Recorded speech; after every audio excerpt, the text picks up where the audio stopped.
friendly competition, a desire to win, enthusiasm that knows no bounds. That's the spirit of young America. From coast to coast, in everything from sandlots to stadiums, you'll find red-blooded American boys full of that old grit and determination that makes winners and champions. And when the shouting and the laughter of the sandlot grows dim, there's a reason. It's because the great American boy is hard at work, inventing, creating, building something. The energy that is forever behind both the competitive sports of youth and the desire to build and create new things is the energy that develops industrious, dependable citizens of tomorrow. Every spring, in thousands of attics, garages, and basements throughout the country, thousands of young Americans set to work building their entries for the All-American Soapbox Derby. The All-American is the greatest amateur sporting event in the world because it combines both the ingenuity and creative spirit of young America with the natural racing and sporting instincts of boys of all ages. Every boy, everywhere, between the ages of 9 and 15 is eligible for this great race. Sponsored jointly by the leading newspapers and America's leading manufacturer of automobiles, local derbies are run in 116 different cities throughout the country.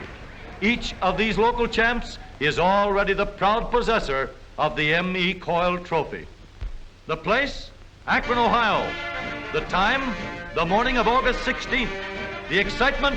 The 1936 All-American and International Soapbox Derby Finals. Today, Akron is a city filled to overflowing with a big welcome for the thousands who have come from every state in the Union to witness the big event. For the racers, first comes registration and entry blanks, then sweaters, shirts, and all the other official regalia. Thousands of spectators are milling about the champions' cars, getting a good close-up look. Every one of these cars represents many long, hard hours of thought and building.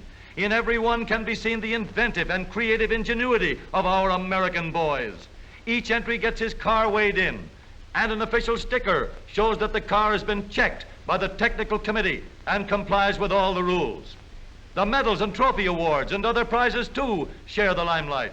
There are 249 of them in all.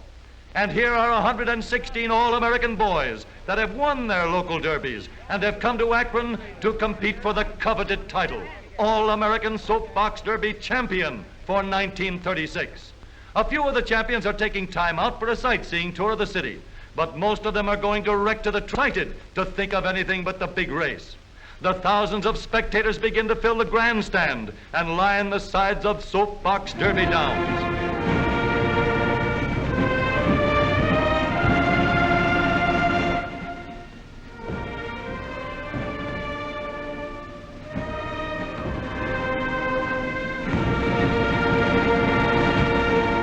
No racetrack in the world is more colorful than this, and yet it's just for boys, all-American boys. At the top of the hill are the racing pits, where the cars are given the final going over for the big race. Here they are, all set for the first heat. There will be 39 heats run off first, then the winners of these will be grouped and eliminated until only 5 boys are left. The technical committee stands ready on the bridge. Here they go. Look at those cars travel. It's going to be close. Here's the finish. What a race, but that's only the beginning. From now on, they're going to follow one ride after the other. Maybe you'd like a ride down the track. All right, let's go.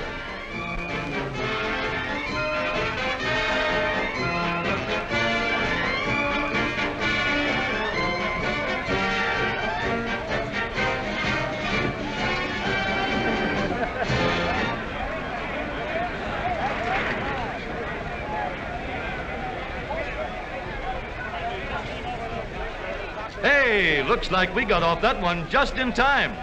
Guess we'd better stick to the sidelines.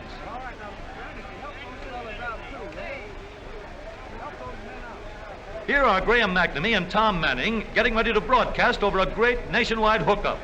And millions of people all over the country are listening. Behind the roar of the crowd is the clickety-clack of the typewriters and telegraph keys.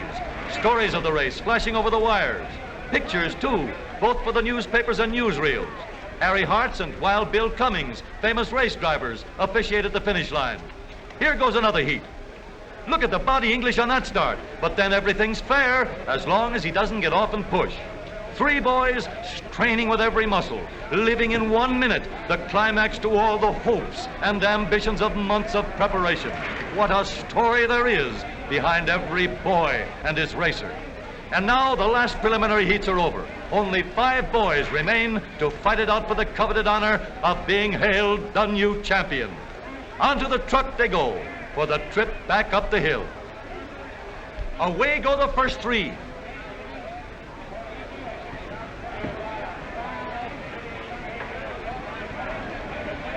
Herbert Minch of St. Louis is the winner. And back at the starting point, the other 2 boys get underway. Harold Hansen of White Plains, New York is the other winner. Back at the starting line, Herbert and Harold are ready for the flag. One will be the new All-American Soapbox Derby champion. There they go.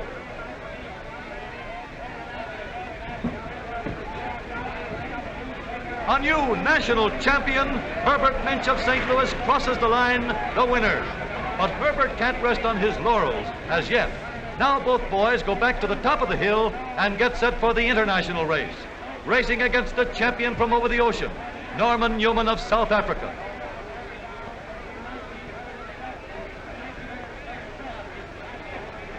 They're off.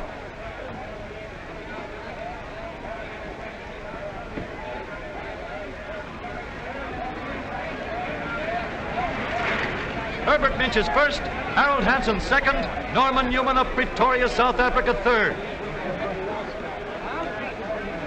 Mr. M.E. Coyle presents the first place trophy to the international champion while the other boys look on. As a fitting climax to a great day, there comes the big banquet and awarding of prizes. Here, every boy's a winner, for every driver in the All-American race gets his racing diploma, and among other prizes, a beautiful wristwatch with the Derby emblem embossed on the dial, a constant reminder of this great day in Akron. But the high spot of the banquet is the awarding of the prizes, medals, and trophies to the All-American and international winners. And to you, Herbert Minch, Jr. of St. Louis, it is my pleasure to present to you the first award in the All-American Soapbox Derby, a 4-year scholarship in any state university that you might select. And now to Harold Hansen of White Plains, New York. Harold, I have a letter here which entitles you to get your new car as second prize in the All-American Soapbox Derby. Thank you very much. Harold Hansen also receives the second place trophy for the international race. And to you, Robert Richards of Lima, Ohio, as a third award in the All-American Soapbox Derby, I hand you here a letter in which it entitles you to take, or to receive, rather, a standard coach of any color or description. John Tabor of Pittsburgh, Pennsylvania, is awarded the Charles F. Kettering Trophy for the best design car. Norman Newman from Pretoria, South Africa, who traveled over 8,000 miles for just this one race, receives the third place trophy for the international event. But even now, the other boys are working out plans for that 1937 entry. Perhaps a complete change in design, maybe more complete streamlining, or any of many other things a boy's mind can develop. It's a problem, all right, but All-American boys, these boys of ours, are just the boys to solve it. The American boy will be hard at work from now until the starting gun is fired in 37. And he'll be in there fighting for all he's worth, fighting with that same old spirit that is building the Americans of tomorrow.